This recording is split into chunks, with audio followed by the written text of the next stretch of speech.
Chapter 17 of The Science of Being Great by Wallace D. Wattles. More about thought. Give place here to some further consideration of thought. You will never become great until your own thoughts make you great, and therefore it is of the first importance that you should think.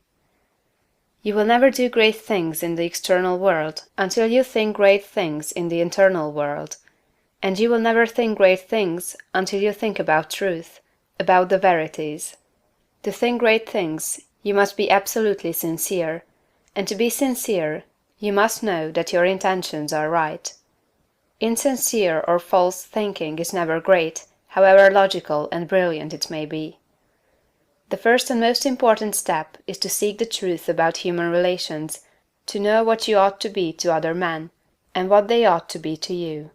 This brings you back to the search of a right viewpoint. You should study organic and social evolution. Read Darwin and Walter Thomas Mills, and when you read, think. Think the whole matter over until you see the world of things and men in the right way. Think about what God is doing until you see what He is doing. Your next step is to think yourself into the right personal attitude.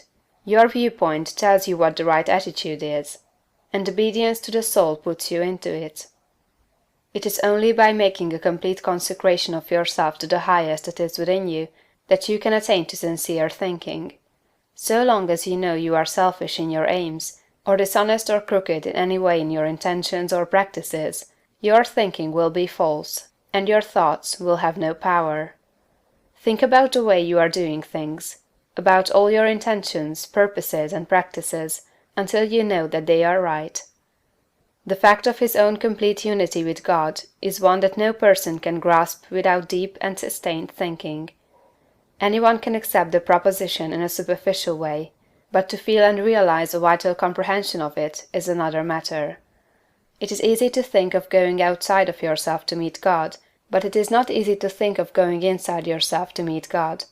But God is there, and in the Holy of Holies of your own soul you may meet Him face to face. It is a tremendous thing, this fact that all you need is already within you, that you do not have to consider how to get the power to do what you want to do, or to make yourself what you want to be. You only have to consider how to use the power you have in the right way.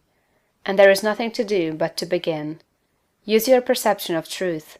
You can see some truth today. Live fully up to that, and you will see more truth tomorrow.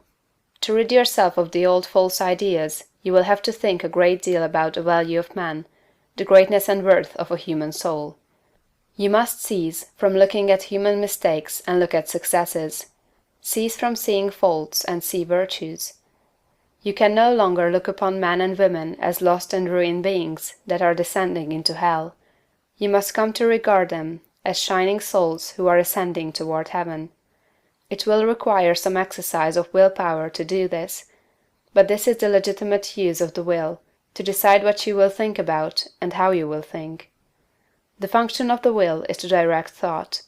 Think about the good side of man, the lovely, attractive part, and exert your will in refusing to think of anything else in connection with them.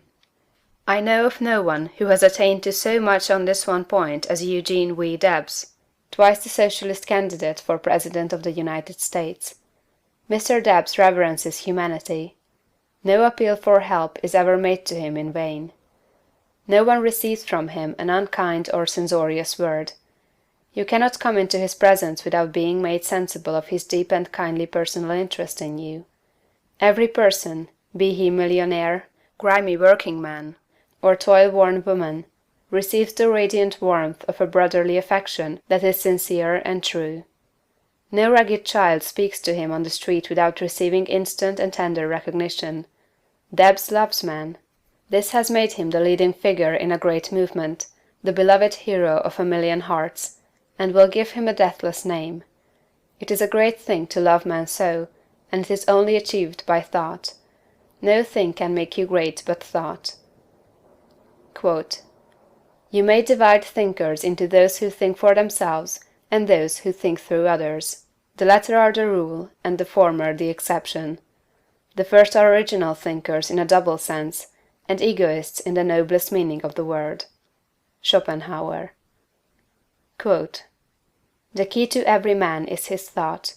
Sturdy and defiant though he look, he has a helm which he obeys, which is the idea after which all his facts are classified. He can only be reformed by showing him a new idea which commands his own." Emerson. Quote, "All truly wise thoughts have been thought already thousands of times, but to make them really ours, we must think them over again honestly till they take root in our personal expression." Goethe. Quote, "All that a man is outwardly is but the expression and completion of his inward thought. To work effectively, he must think clearly. To act nobly, he must think nobly." Channing. Quote, "Great men are they who see that spirituality is stronger than any material force, that thoughts rule the world." Emerson. Quote, "Some people study all their lives, and at their death they have learned everything except to think." Domergue. Quote, "It is the habitual thought that frames itself into our life. It affects us even more than our intimate social relations do. Our confidential friends have not so much to do in shaping our lives as the thoughts have which we harbor." J. W. Thiel. Quote, "When God lets loose a great thinker on this planet, then all things are at risk.